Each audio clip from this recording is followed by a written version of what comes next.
إنه من يشرك بالله فقد حرم الله عليه الجنة ومأواه النار وما للظالمين من أنصار নিশ্চয়ই যে ব্যক্তি আল্লাহর সাথে শিরক করে আল্লাহ তার জন্য জান্নাত হারাম করে দিয়েছেন ওয়া মাওয়াহুন নার এবং তার জন্য আল্লাহ জাহান্নামকে অবধারিত করে দিয়েছেন ওয়া মা লিয-যালিমিনা মিন আনসার এবং তার জন্য কিয়ামতে কোনো সাহায্যকারী থাকবে না। এই আয়াতগুলোর আলোকে আমরা বুঝতে পারলাম যে ব্যক্তি শিরকে লিপ্ত হয়ে যায় তার জন্য তিনটি ভয়াবহ পরিণাম রয়েছে। এবার দেখি ক্লাসের ভালো ছাত্রদেরকে আমরা ফাইন্ড আউট করে ফেলি। শিরকের ভয়াবহ তিনটা পরিণামের কথা আমি বলেছি। এক নাম্বার, যে ব্যক্তি শিরকে লিপ্ত সে কি থেকে বঞ্চিত? হ্যাঁ, এখন প্রমাণ হচ্ছে কারা জিমাই জিমাই শোনে আর কারা কনসেন্ট্রেট আছে। কি থেকে বঞ্চিত? আল্লাহর ক্ষমা থেকে বঞ্চিত। দুই নাম্বার, যে ব্যক্তি শিরকে লিপ্ত তার কি বাতিল হয়ে যায়? নেক আমল বাতিল হয়ে যায়। তিন নাম্বার, যে ব্যক্তি শিরকে লিপ্ত তার জন্য কি হারাম? জান্নাত হারাম। আর তার জন্য ওয়াজিব হলো, আরো জোরে বলেন। আমার সমাজে প্রচলিত কিছু শিরকের কথা এখন আমি বলি কিভাবে শিরক হচ্ছে। আল্লাহ ছাড়া অন্য কারো গায়েবী ক্ষমতা আছে এটা বলা বা বিশ্বাস করা, এটা হলো আল্লাহর সাথে শিরক করা। জাদুটুনা বান মারার সাথে যারা সম্পৃক্ত হয়, আজকে দেখবেন একই পরিবারের সদস্য একজন আরেকজনকে জাদুটুনা বান মারা এ ধরনের আমলে সম্পৃক্ত হয়। এইরকম সমাজে আছে না নাই? জাদুবিদ্যা হলো শয়তানি বিদ্যা। জাদুবিদ্যা কিংবা বান মারায় সকল কাজে যারা লিপ্ত এদের ঈমান চলে যায়, এরা মুশরিক হয়ে যায়। আবার অনেক এলাকায় আছে জ্যোতিষীর কাছে, গণকের কাছে অনেকে হাত দেখায়। বিশেষ করে মহিলারা এই ক্ষেত্রে অনেকে গিয়ে জ্যোতিষীর কাছে যায়, গণকের কাছে যায়। যারা জ্যোতিষীর কাছে যায়, গণকের কাছে যায়, এদের কথা যারা বিশ্বাস করে এদের ঈমান থাকে না, এরা মুশরিক হয়ে যায়।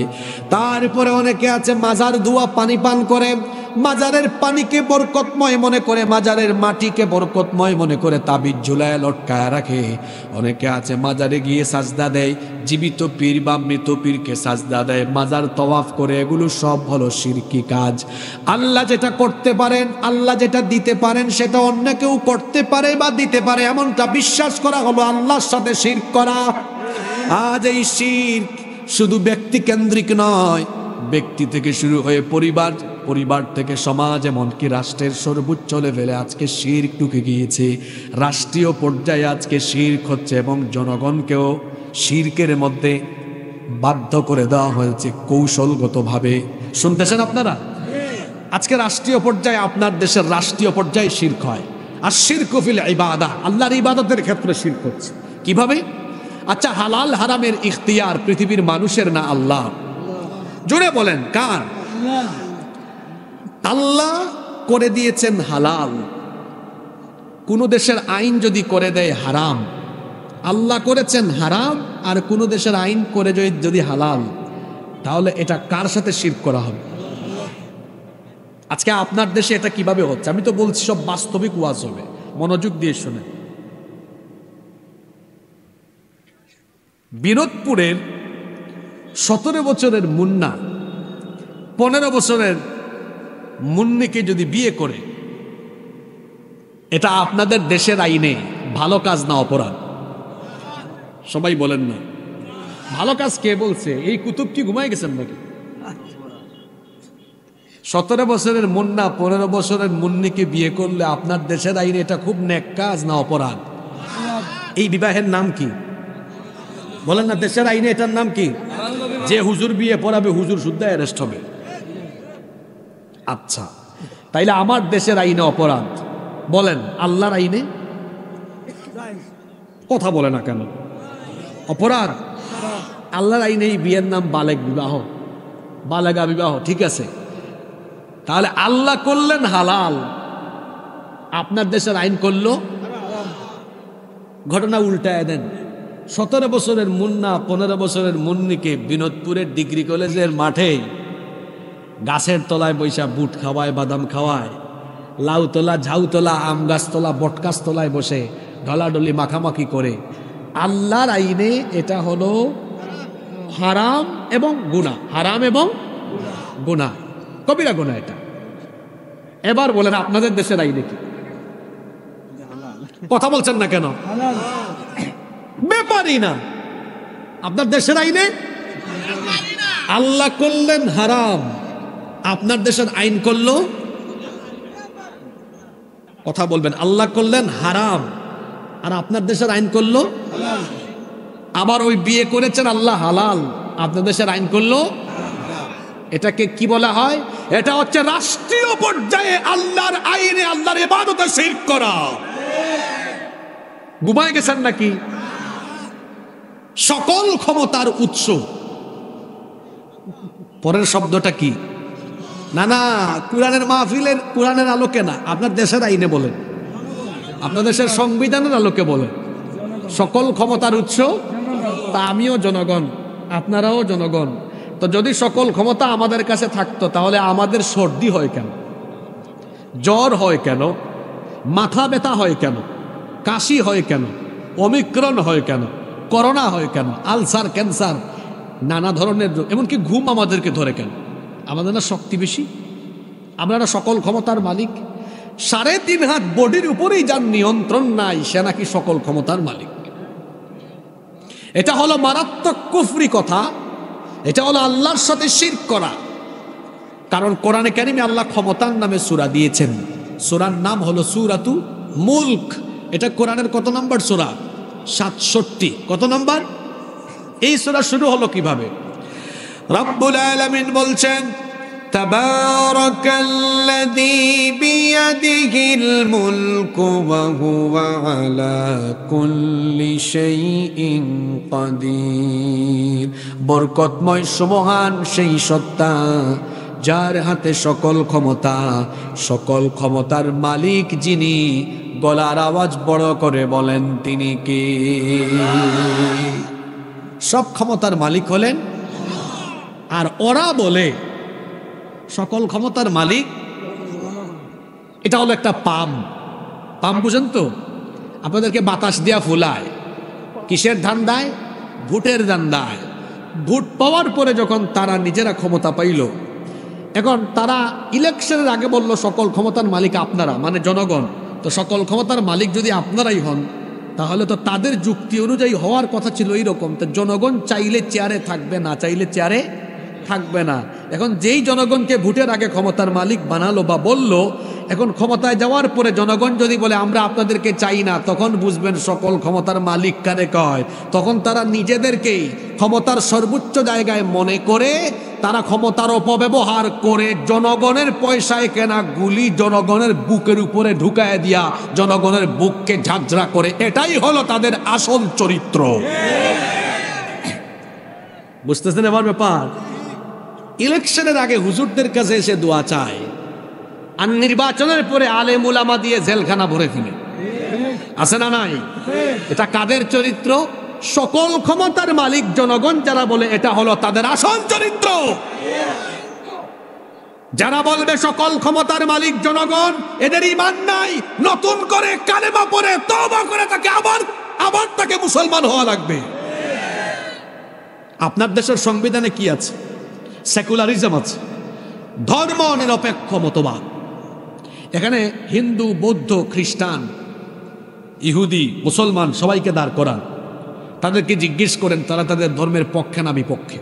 সবাই তাদের ধর্মের পক্ষে। ধর্মের ব্যাপারে নিরপেক্ষ ভূমিকায় থাকে একমাত্র শয়তান। কে থাকে?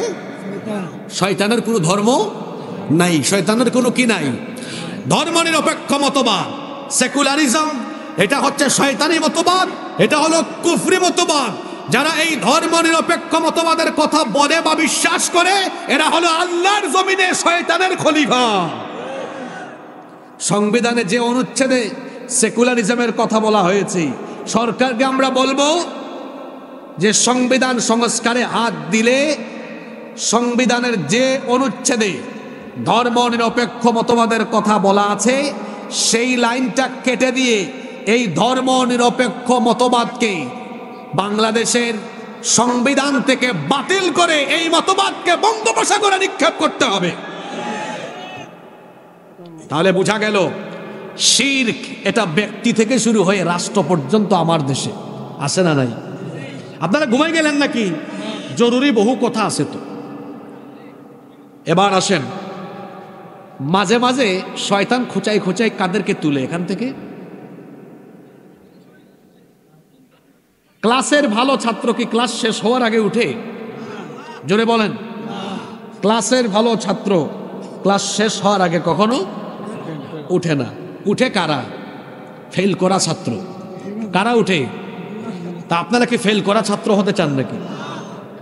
আমরা এখানে বসেছি, আমরা আল্লাহর কোরআন শুনতে বসেছি, আমরা পরিপূর্ণ শেষ করে তারপর এখান থেকে উঠব ইনশাআল্লাহ। 2 নাম্বার মারাত্মক কবিরা গুনাহ, ফরজ নামাজ ত্যাগ করা। ফরজ নামাজ কি করা? এইরকম কবিরা গুনাহ অবশ্য আমাদের মাগুরা মোহাম্মদপুরে নাই। জি, ওয়াজ শোনা হলো নফল, আর 5 ওয়াক্তের নামাজের জামাতে হাজির হওয়া, জোরে বলতে হবে, জোরে বলতে হবে। আপনি তো নফলে খুব এগিয়ে গো, আর ফরজে আপনারে পাওয়াই যায় না। এমনকি মাহফিলে আসার আগে এশার নামাজ আদায় করে আসে না, এমন বহু কুতুব আমার সামনে বসে আছে। আবার তারা কত ভদ্র ঠিক বলে স্বীকারও করে নিয়েছে। এবার আপনারা আমাকে বলেন, কিয়ামতের ময়দানে আল্লাহর সামনে সবাইকে দাঁড়াতে হবে, এ ব্যাপারে আপনাদের কোনো সন্দেহ আছে? জোরে বলেন, সন্দেহ আছে? কিয়ামতের ময়দানে আমরা সবাই আল্লাহর সামনে দাঁড়ানোর পরে আল্লাহ আমাদেরকে প্রথম যে প্রশ্ন করবেন, সেই প্রশ্ন কিসের ব্যাপারে? জোরে বলেন, কিসের ব্যাপারে? বুখারী শরীফের হাদিস, আল্লাহর নবী বলেছেন, ইন্না আউওয়ালা মা ইউহাসাবু বিহিল আবদু ইয়াউমাল কিয়ামাতি মিন আমালিহি সালাতি। নিশ্চয়ই আল্লাহ কিয়ামতের ময়দানে তোমাদের কাছ থেকে প্রথম যে আমল সম্পর্কে জানতে চাইবেন, প্রথম যে আমলের হিসেব চাইবেন, সেটা হলো বান্দা তুমি নামাজ ঠিকঠাক মতো আদায় করেছো কিনা। প্রথম প্রশ্ন। আপনি যদি পৃথিবীতে বেনামাজি হন, তাহলে প্রথম প্রশ্নে আপনি উত্তীর্ণ না অনুত্তীর্ণ? অনুত্তীর্ণ হয়ে গেলেন। আহা, নামাজের কোনো খবর নাই। শয়তান কোন সময় হাসে আর কোন সময় কাঁদে, আল্লাহর নবী আমাদেরকে পরিষ্কার ভাষায় জানিয়ে দিয়েছেন। বান্দা যখন সাজদা দেয়, ইআতাযালাশ শাইতানু ফায়াবকি, হাদিসে এসেছে নবীজি বলেছেন, ইআতাযালাশ শাইতানু ফায়াবকি। বান্দা যখন সাজদা দেয়, বান্দার সাজদা দেখে শয়তান দুঃখে যন্ত্রণায় কষ্টে তখন এক পাশে গিয়ে কান্না আরম্ভ করে কাঁদতে থাকে। আর যখন কোনো ব্যক্তি নামাজে না গিয়ে দুনিয়াবি কাজে ব্যস্ত থাকে, শয়তান তখন হাসতে থাকে, আনন্দে মাতোয়ারা হয়ে ওঠে। এখন আপনারা আমাকে বলেন তো দেখি, হাদিসটা তো মনোযোগ দিয়ে শুনলেন, পুনরাবৃত্তি করি কথাটা, আবারও বলি। যখন কোনো ব্যক্তি নামাজে আল্লাহকে সাজদা দেয়, শয়তান তখন ব্যথায় কষ্টে যন্ত্রণায় তখন কাঁদতে থাকে। আর বান্দা যখন নামাজ আদায় না করে দুনিয়ার কাজে ব্যস্ত থাকে, শয়তান আনন্দে আত্মহারা হয়ে তখন হাসতে থাকে। এখন আমাকে বলেন তো দেখি, প্রত্যেক দিন 5 বার নামাজ আদায় না করে আমরা কি শয়তানকে খুশি করব না আদায় করে আল্লাহকে খুশি করব? সবাই আরব এবার বীর পুরুষের মতো জবাব দেন দেখি। 5 ওয়াক্ত যারা নামাজ ছেড়ে দেয়, তারা খুশি করে কাকে? আর 5 ওয়াক্ত যারা নামাজে যায়, তারা খুশি করে কাকে? এবার দেখি বলেন, আপনারা প্রতিদিন খুশি করবেন কারে? ঠিকঠাক বলছেন তো, নাকি আবেগের চোটে বলে ফেলছেন? তাহলে আজকে 5 বার আপনি কারে খুশি করলেন? আমাকে জবাব দিয়েন না, দরকার নাই, চুপচাপ থাকেন। শুনেন, ওয়াজে বেশি চিল্লাইয়েন না, উপলব্ধির নিয়তে বসবেন। মাঝে মাঝে বিবেকে একটু টাচ করবেন, কি বললো কথাটা, এই যে কথাটা বললাম, এই একটা কথাই আপনাকে নামাজি বানানোর জন্য এনাফ, যথেষ্ট হতে পারে। যে হুজুর হাদিসটা বলল কি, হ্যাঁ, যে আমি সাজদা দিলে শয়তান কি করে, জোরে বলেন, শয়তান কি করে, কাঁদে, আর না দিলে। তো এটাই তো আপনাকে নামাজে আনার জন্য যথেষ্ট হতে পারে। আমি যদি বেনামাজি হই, হাসবে কে, জোরে বলেন। নামাজে গেলে খুশি হবেন কে, আমরা খুশি করব কাকে? এই জন্য আজান হলে নামাজের বাইরে থাকা যাবে। সাল্লাত কায়েম করো, সাল্লাত কায়েম করো, হবে সম্মানী তুমি, হবে জান্নাতি তুমি, দেবে কাল হাসরে শীতল ছায়া আরশে আযীম। রব্বিয়াল আলা, রব্বিয়াল আযীম, রব্বিয়াল আলা, রব্বিয়াল আযীম। মুমিন তুমি, সালাত তোমার মস্ত পরিচয়, দুনিয়া তোমার আজকে আছে, কালকে হবে লয়। আজকে রুকু সাজদা করো, নিজ পরিচয় আঁকড়ে ধরো, তবেই তো মুমিন। সালাত তোমার অঙ্গে মাখো, সঙ্গে রাখো, হবে না বিলীন। রব্বিয়াল আলা, রব্বিয়াল আযীম, রব্বিয়াল আলা, রব্বিয়াল আযীম। বলেন আল্লাহু আকবার। কি সুন্দর! প্রতিদিন 5 বার নামাজের আগে আল্লাহ আজানের ব্যবস্থা করেছে। আল্লাহ মুয়াজ্জিন সাহেবকে দিয়ে ডাকান, আয় বান্দা নামাজে আয়, কারণ তোরে আমি জান্নাত দিতে চাই। আপনারা জান্নাত চান কি চান না? জোরে বলেন, চান কি চান না? তারা জান্নাতে যেতে চায়, কিন্তু তারা নামাজে যেতে চায় না। এই হলো আসল ব্যাপার। যে ঈমান আপনাকে নামাজে এনে দাঁড় করাতে পারে না, এ দুর্বল ঈমান আপনাকে জান্নাতের দ্বারে কাছেও নিতে পারবে না। আপনারা জান্নাত চান, আল্লাহও দিতে চান। এজন্য আল্লাহ প্রতিদিন 5 বার ডাকেন নামাজে। আল্লাহ মুয়াজ্জিন সাহেব কি দিয়ে ডাকান, আয় না বান্দা নামাজে আয়, আমাকে এসে সাজদা দে, আমাকে সাজদা দিয়ে নামাজের মাধ্যমে তোর জন্য বানানো জান্নাতের চাবি আমার কাছ থেকে নিয়ে নে। সুবহানাল্লাহ। শয়তান ছিল জান্নাতে, জান্নাত থেকে বের হয়েছে কয়টা সাজদা না দেওয়ার কারণে? জোরে বলেন, কয়টা? আরো জোরে, কয়টা? কয়টা? এক সাজদা না দিয়ে জান্নাত থেকে আউট। প্রতিদিন 5 ওয়াক্ত নামাজের সাজদা কয়টা জানেন? শুধু ফরজের সাজদা হলো 34টা। কয়টা? শুধু ফরজ, সুন্নত নফল বাদ দিয়ে শুধু ফরজ হলো কয়টা? ইন্না লিল্লাহি ওয়া ইন্না ইলাইহি রাজিউন। একটা সাজদা না দিয়ে ইবলিস আউট। আর ডেইলি আমার 5 ওয়াক্ত ফরজের সাজদার সংখ্যা হলো কয়টা? জোরে বলেন, কয়টা? এক সাজদা না দিয়ে যদি ইবলিস জাহান্নামী হয়, তো আমার 34টা ফরজ সাজদা না দিয়ে আমার কি অবস্থা হবে? কখনো ভেবে দেখেছেন, চিন্তা করেছেন? আল্লাহর নবী বলেছেন, বাইনাল আবদি ওয়া বাইনাল কুফরি তারকুস সালাহ। আল্লাহর বান্দা আর কাফিরের মধ্যে পার্থক্য হলো নামাজ ছেড়ে দেওয়া। আল্লাহর বান্দা নামাজ ছাড়তে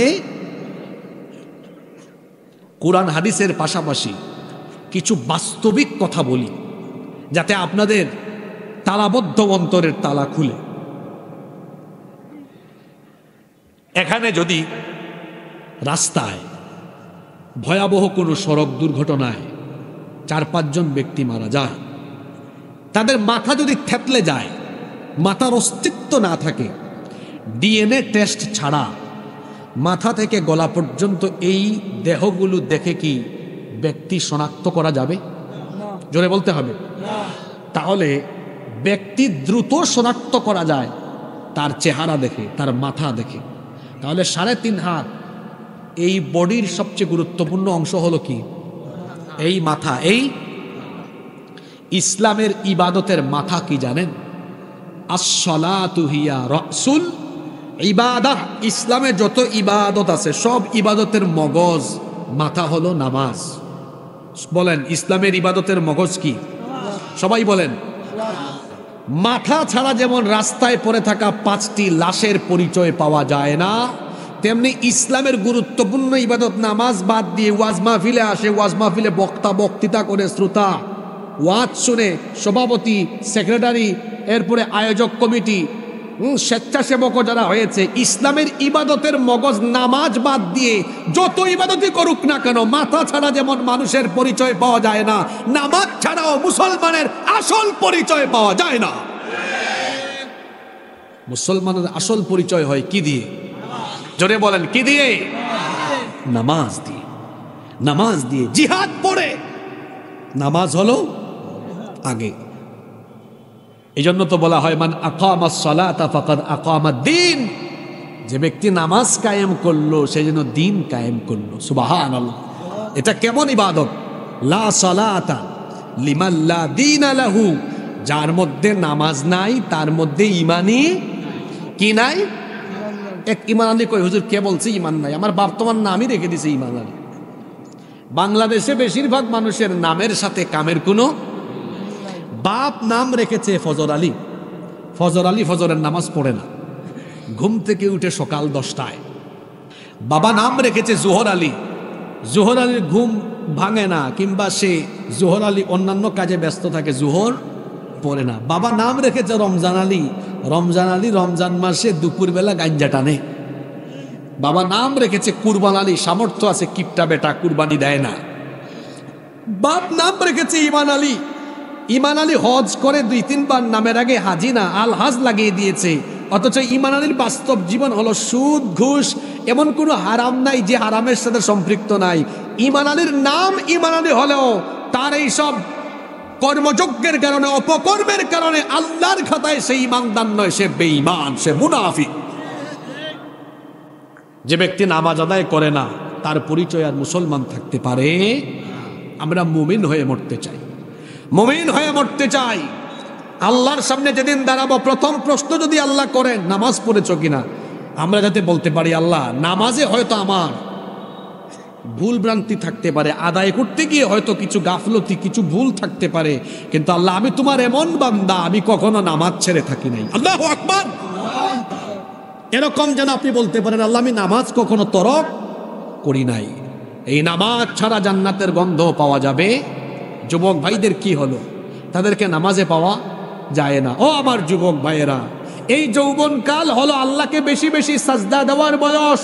কারণ বুড়া কালে মেরুদণ্ড ব্যথা থাকতে পারে, কোমরে ব্যথা থাকতে পারে, রুকু সাজদা ঠিকঠাক মতো হয়তো নাও দিতে পারেন। যৌবনকালের সিজদা এত দামি, যদি মাগুরার যুবক ছেলেরা অবস্থার মধ্যে সূর্য মাথার নিকটে চলে এসেছে, মাথার চান্দি ফেটে যাচ্ছে, মানুষের জমি তামা হয়ে গিয়েছে, তাদের তো কষ্ট হচ্ছে, 18, 20, 22, 25, 30 বছরের ওই যুবক ছেলেগুলারে ডেকে আনো, আমি তাদেরকে আজ আমার আরশের ছায়ার নিচে জায়গা দিতে চাই। মোহাম্মদপুরের, আমার কি সুন্দর নাম আপনাদের এলাকার, মোহাম্মদপুর।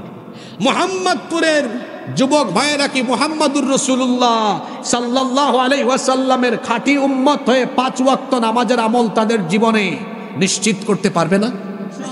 পারবে কিনা? আজ থেকে ফরজ নামাজ জীবনেও আর কাজা করব না, এই ওয়াদা কি আল্লাহর সাথে করা যায়? কারা কারা রাজি? দু হাত তুলে আল্লাহর দেখা। আল্লাহ সবাইকে কবুল করেন। হাতগুলো নামান। কষ্ট হচ্ছে আপনাদের? আমি হয়তো বড় জোর 5টি কবিরা গুনার কথা আজকে বলবো, সময় বেশি পাবো না, কিন্তু 2টা বলেছি, বাকি যে 3টা বলবো সব কমন পড়বে, আপনারা অধৈর্য হবেন না তো? নাম্বার 3 নাম্বার, অবৈধ পন্থায়, হারাম পন্থায় উপার্জন করে সেই উপার্জিত টাকা পয়সা ভক্ষণ করা, এটা আরেকটা মারাত্মক কবিরা। আমার সমাজে অবৈধ পন্থায় উপার্জন করে এমন মানুষ আছে না নাই? কিরকম? সুদ খাচ্ছে। আচ্ছা, সুদ এটা সগীরা গুনাহ না কবিরা গুনাহ? সুদ এমন ভয়াবহ গুনাহ, কোরআনে কারীমে আল্লাহ বলেছেন যারা সুদখোর তারা আল্লাহ এবং রাসূলের বিরুদ্ধে যুদ্ধ ঘোষণা করেছে। এরা শয়তানের আসর করা রোগের ন্যায় কিয়ামতের মাঠে দণ্ডায়মান হবে। আল্লাহর নবী বলেছেন যে ব্যক্তি সুদ নেয়, সুদ দেয়, সুদের সাক্ষী হয়, এমনকি সুদের সাক্ষী হয় বা সুদ লিখে রাখে, সবার উপরে লানত করেছেন মুহাম্মদ। আমরা বলি সাল্লাল্লাহু। আল্লাহর নবী আরো বলেছেন সুদের 70টারও বেশি গুনাহ আছে, তার মধ্যে সর্বনিম্ন গুনাহ হলো নিজের মায়ের সাথে জিনা করা। 1 দিরহাম সুদ যে ব্যক্তি খায়, কয় দিরহাম? আল্লাহর নবী বলেছেন 1 দিরহাম সুদ যেই ব্যক্তি খায় 36 বার জিনা হলে যে গুনাহ হয় 36 বার জিনার সমান গুনাহ 1 দিরহাম সুদ খেলে হয়। নাউযু বিল্লাহি মিন। ঘুষ খায়, এটা তো আবার অনেক নাম, টেবিল মানি, স্পিড মানি, কমিশন, পার্সেন্টেজ, বকশিস, এখন আবার অনেকেই তার নাম দিয়েছে হাদিয়া। এরকম করে ঘুষ চলছে, ঘুষ ছাড়া যেন কোনো কাজ হচ্ছে না। এই যে ঘুষখোর ঘুষ খায়, ঘুষখোরের উপার্জন হালাল না হারাম? এবার আসি আমাদের গ্রামে গঞ্জের কথায়। আমিও কিন্তু গ্রামে বড় হওয়া ছেলে। গ্রামে গঞ্জে আরো কিছু ঘুষখোর আছে যারা সালিশ বিচার করে। প্রত্যেকটা গ্রামে এরকম থাকে, এরা কোনো কাম কাজ করে না, শুধু মানুষের বিচার করে আর মানুষের কাছ থেকে ঘুষ নিয়ে তার পরিবার চালায়। অবশ্য এই ধরনের মানুষ আমাদের মোহাম্মদপুরে নাই। যেভাবে রেসপন্স হলো বোঝা গেল ওয়াজ এখানে কমন পড়েছে। মাত্র 200 টাকা 500 টাকা ঘুষ খেয়ে বিচারের রায় উল্টিয়ে দিয়ে বহু মানুষের উপর জুলুম করে এমন জালেম বলেন তো আছে না নাই? এই হারামখোর হারাম খায়, সুদ ঘুষ এইভাবে চলছে। অন্যায় পন্থায়, অবৈধ পন্থায় চাঁদাবাজি, টেন্ডারবাজি, দখলবাজি, জনগণের মাল অন্যায়ভাবে খেয়ে ফেলা, এইভাবে করে অন্যায়ভাবে হারাম পন্থায় অবৈধ পন্থায় উপার্জন করা, এটা সগীরা গুনাহ না কবিরা গুনাহ?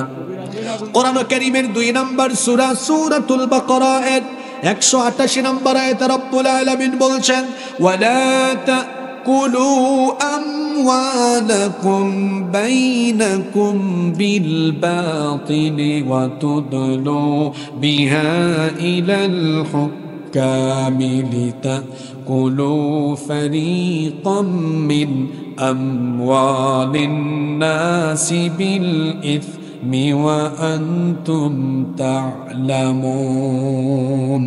আল্লাহ তাআলা বলছেন, তোমরা পরস্পর অন্যায়ভাবে কারো সম্পদ ভক্ষণ করো না। অন্যায়ভাবে যারা মানুষের সম্পদ ভক্ষণ করে তারা পেটের মধ্যে জাহান্নামের আগুন ঢুকায়। আর যারা অন্যায়ভাবে হারাম পন্থায় অবৈধ পথে উপার্জন করে, সেই অবৈধ পন্থায় উপার্জন করা টাকা পয়সা দিয়ে তারা যে খাবার খায়, এই খাবার খেয়ে যে শরীর গঠিত হয়, আল্লাহর নবী বলেছেন, কুল্লু লাহমিন নাবাতা মিন সুহতিন ফান্নারু আউলা বিহি। যে শরীর হারাম দিয়ে গঠিত হয়েছে, হারাম দিয়ে যে শরীর গড়া হয়েছে, এটা জাহান্নামের উপযুক্ত। যে শরীর হারাম দিয়ে গঠিত হয়েছে, এই শরীর কখনো আল্লাহর জান্নাতে ঢুকতে পারবে? হারামখোর ব্যক্তির নামাজ, রোজা, হজ, যাকাত কোনো ইবাদত কবুল হয় না। ইবাদত কবুল হওয়ার পূর্ব শর্ত হলো হালাল খাওয়া। ইবাদত কবুলের পূর্ব শর্ত কি? খাওয়া। এক হাজী সাহেব হজ করতে গিয়েছে, ইহরামের কাপড় পরিধান করে জিদ্দা বিমানবন্দরে অবতরণ করেছে। এরপরে হাজী সাহেব তালবিয়া পাঠ আরম্ভ করেছে, লব্বাইক আল্লাহুম্মা লব্বাইক লব্বাইক লা শারীকা লাকা লব্বাইক ইন্নাল হামদা ওয়ান নি'মাতা লাকা ওয়াল মুলক লা শারীকা লাক। হাজী সাহেব গিয়ে বলতেছে, লব্বাইক আল্লাহুম্মা লব্বাইক, আল্লাহ আমি হাজির, আমার অ্যাটেন্ডেন্স কবুল করো, আমি উপস্থিত হয়ে গিয়েছি। হাজী সাহেব যাওয়ার সময় বিমানের যে টিকিট কেটেছে ওইটা হারাম পয়সায়, যেই হিরামের কাপড় পরিধান করেছে ওইটাও হারাম পয়সা, প্রসেসিং এর যে পয়সা সেটাও হারাম। এইভাবে করে জনগণের হক মেরে অন্যায় অবৈধ পন্থায় সুদ ঘুষ খেয়ে কিংবা হারাম পথে উপার্জন করে যে হাজী সাহেব জিদ্দা বিমানবন্দরে অবতরণ করে লাব্বাইক পড়তে পড়তে আল্লাহর ঘরের সামনে যায়, আল্লাহ তখন ওই ব্যক্তিকে বলেন, তোর মতো হারামখোরের অ্যাটেন্ডেন্স আমি আল্লাহ গ্রহণ করলাম না। এত সোজা। হুজুরের পিছনে আপনি নামাজে দাঁড়ান, কি আর বলবো। বহু মসজিদ কমিটির সভাপতি সেক্রেটারি আছে যারা সুদ ঘুষ চাঁদাবাজির সাথে সম্পৃক্ত আছে। আপনাদের দেশের বেশিরভাগ মসজিদ কমিটির সভাপতি সেক্রেটারি কমিটিরই হালত কেন? কারণ আমরা মসজিদের কমিটিতে তাদেরকেই পদ দেই যার সম্পদ বেশি, প্রভাব প্রতিপত্তি বেশি। তাকওয়া পরহেজগারি তাদেরকে আমরা দেই না। এজন্য কি হয়, সুদখুর, ঘুষখুর, হারাম পথে উপার্জনকারী ব্যক্তিরা যদি মসজিদ কমিটির দায়িত্ব পায়, ওই মসজিদের মিম্বর থেকে কখনো সত্য কথা উচ্চারিত হবে না। এগুলো শেষ জামানার আলামত। নবীজি বলেছেন শেষ জামানার মসজিদগুলো এমনই হবে। কেমন হবে? ইন্না মিন আলামাতিস সাআহ উলুউন আহলুল ফিসক ফিল মাসাজিদ। নবীজি বলেছেন নিশ্চয়ই কিয়ামতের আলামত হলো শেষ জামানার মসজিদগুলোর ভেতরে আল্লাহওয়ালা মানুষের গলার আওয়াজের চাইতে ফাসিকদের গলার আওয়াজ বড় হয়ে যাবে। আজকের সমাজের বাস্তবতা আছে না নাই? জোরে বলেন, বাস্তবতা আছে না নাই? আজকে তাই হচ্ছে। যে ব্যক্তি হারাম পথে উপার্জন করে, অবৈধ পন্থায় উপার্জনকারী কোনো ব্যক্তি বাংলাদেশের কোন মসজিদ কমিটির কোন পদে থাকতে পারবে না। মসজিদ কমিটিতে থাকবে আল্লাহওয়ালা ব্যক্তি। এটা পারবেন? পারবেন না তো আপনারা? সাহস করে পারবেন? এরকম পারবেন? পারবেন? আপনারা তো পারেন না। সৎ সাহস নিয়ে আসেন। কথা বলতে পারেন না কেন? কথা বলতে, সত্য কথা বলতে কাউকে কখনো ভয় পাবেন না। আল্লাহ আপনার ভেতরে আরো সাহস ঢেলে দিবেন ইনশাআল্লাহ। আমরা যখন কথা বলি তখন তো চিন্তা করি না সিলেট থেকে আসছি, মাগুরা এসে কোন কথা কিভাবে বলি, কে কি মনে করে, এত কিছু দেখার টাইম নাই। কোরআন থেকে সত্য কথা বলতে হবে, আর আপনি হেদায়েতের নিয়তে শুনতে।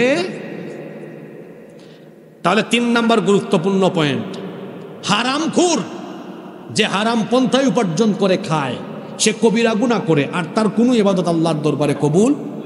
আজকে মনে হয় মহিলারা মাহফিলে এসেছেন, অনেক মহিলারা আছেন যাদের অতিরিক্ত পীড়াপিড়ির কারণে তার হাজবেন্ড অনেক সময় হারাম পথে যেতে বাধ্য হয়। কিরকম? ওই যে চাহিদা বেশি। কি গো,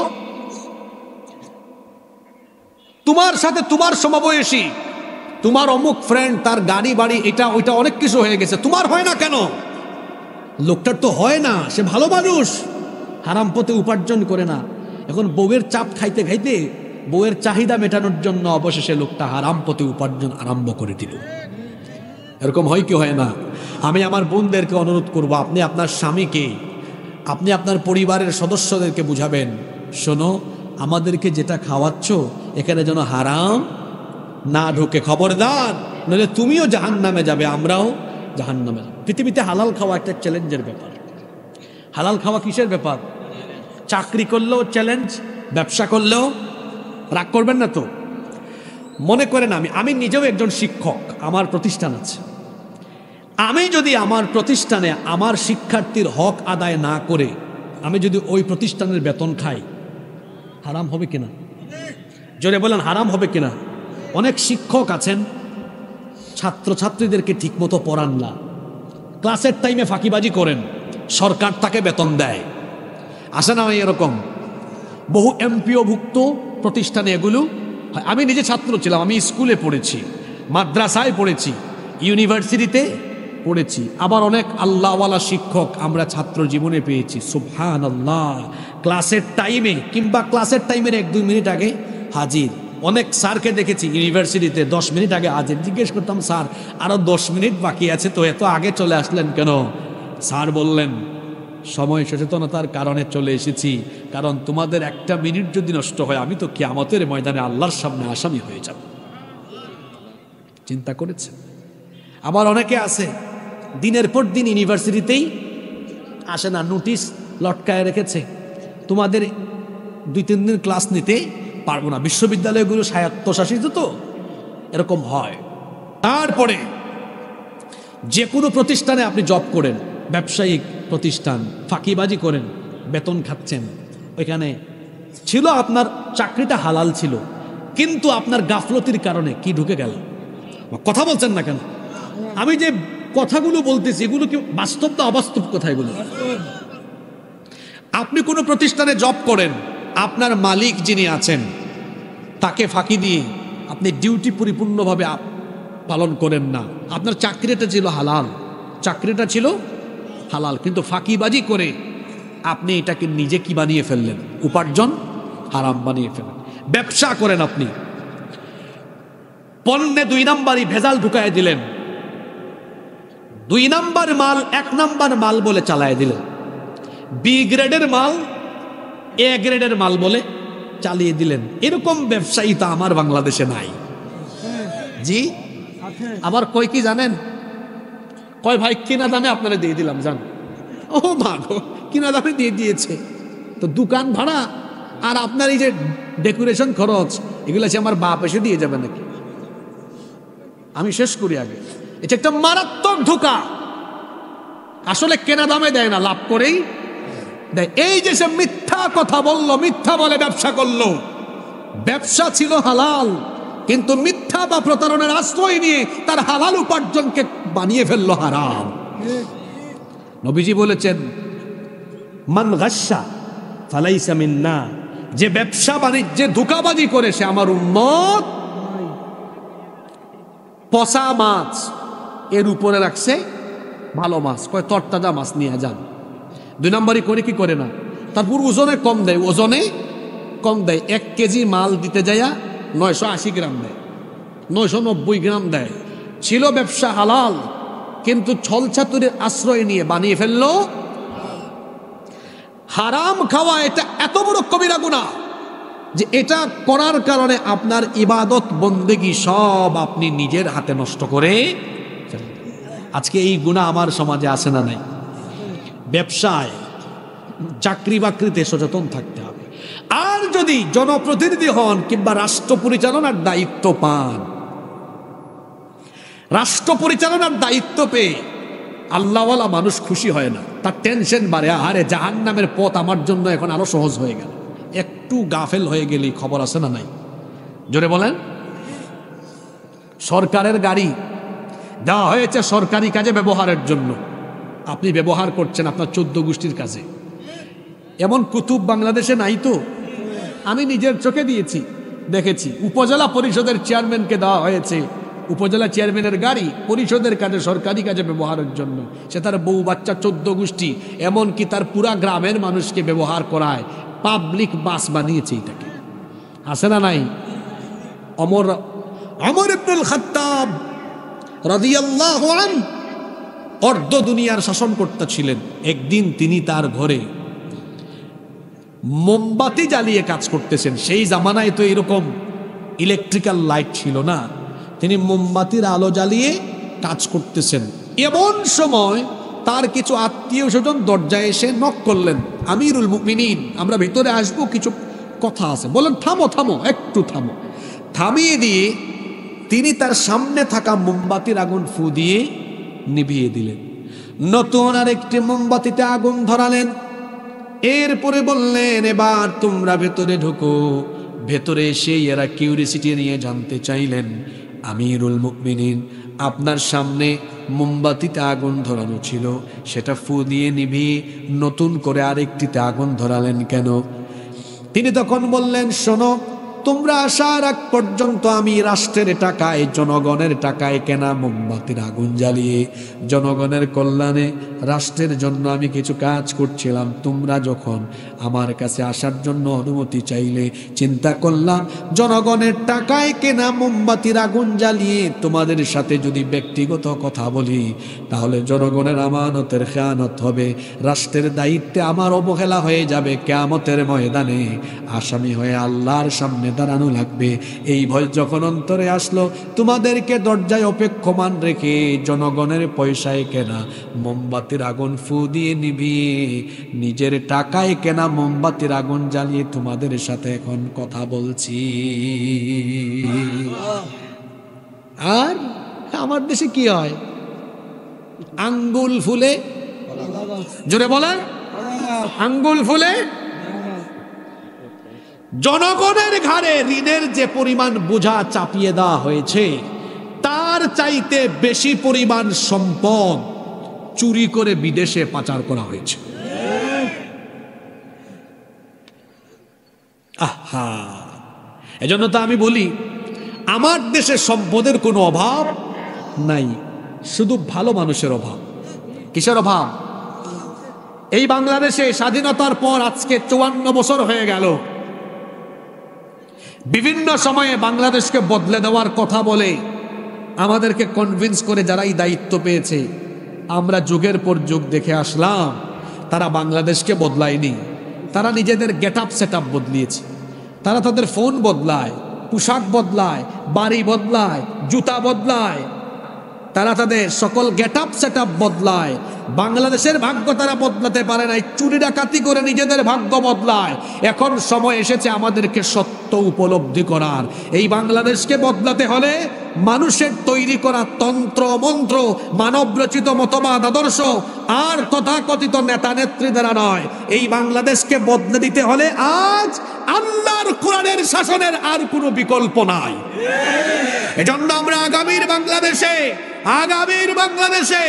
আগামীর বাংলাদেশে আমরা অন্য কোনো পথ মত আদর্শ নয়, আগামীর বাংলাদেশকে আমরা আল্লাহর কোরআনের আলোকে পরিচালনা দেখতে চাই। এজন্য আগামীর বাংলাদেশকে আমরা কোরআনওয়ালা লোকের হাতে সুপর্দ করতে চাই।